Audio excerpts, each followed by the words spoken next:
Hey there, man and woman of God. I just want to encourage you today with one of the names of Jesus. And today the name is my Lord and my God. And it's found in John chapter 20, verses 27 through 28. And of course, the scene here is that Jesus has already been crucified. Now he's appeared to his disciples in his resurrection state. And one of the disciples that were not present was Thomas. And so Thomas hears the report from the other disciples, and he doubts. He is uncertain of their report that Jesus Christ is indeed resurrected from the dead. And this is a time in the church where there's a lot of confusion.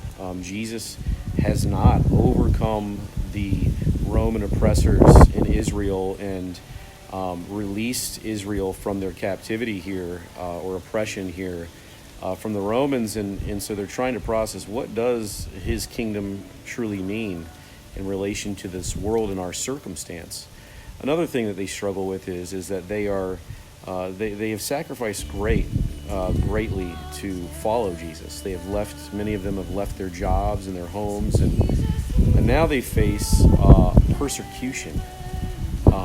They see that the leader of the movement, Jesus Christ himself, was crucified on the cross, and now they are gathered in a time of prayer and seeking, and they wonder, what does this persecution mean for them? Are they going to be the next ones to be crucified? And so there is a lot of fear and uncertainty as to their future as they have stepped out in faith to follow Jesus, but now the circumstances look tremendously grim.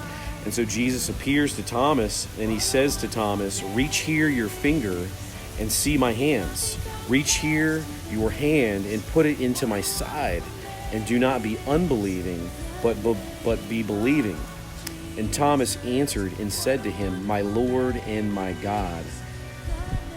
So this is really important statement by Thomas, because there is so much doubt and uncertainty in his life.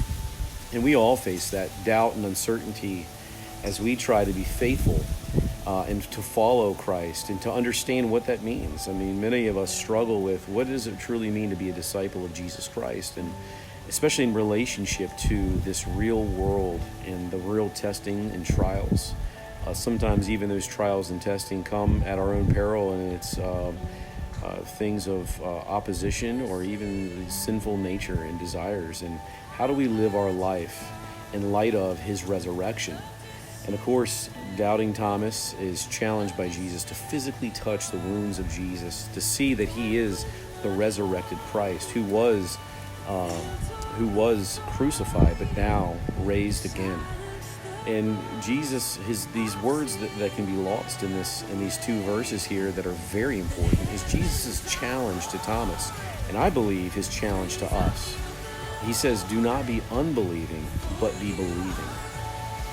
And it's a belief that is grounded in his resurrection, not Thomas's circumstance or doubt or uncertainty in life, but to be believing in light of the resurrection of Jesus Christ. And of course, Thomas answers the correct way by saying, my Lord and my God. And the definition of Lord is one having power and authority over others.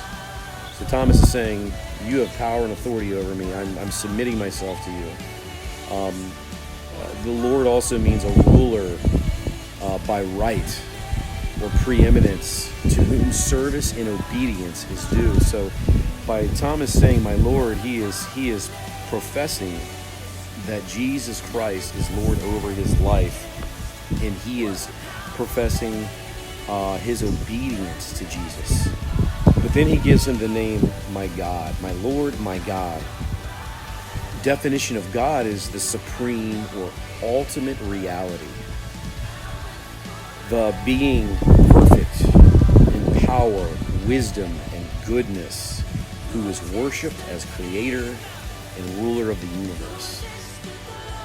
And so, in light of your circumstances, in light of some of the things in life that cause you to maybe doubt or to waver, Jesus calls us like he called Thomas, and he says, do not be unbelieving, but be believing.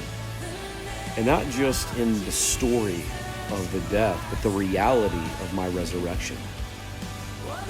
And so I challenge you, church, to grow in your faith in him, and submit your life and know him as Lord and God, one who is good, one who is worthy of our obedience in every area of our life. And I challenge you as disciples of Jesus to be believing and not unbelieving. Let's trust in his resurrection despite the momentary afflictions of this world. And that's really what it means to follow him. He is so good and he prevails. He is your Lord and your God. Do you submit to him in obedience and hope? Because he's coming back. His rule will never end. God bless you, church. We love you.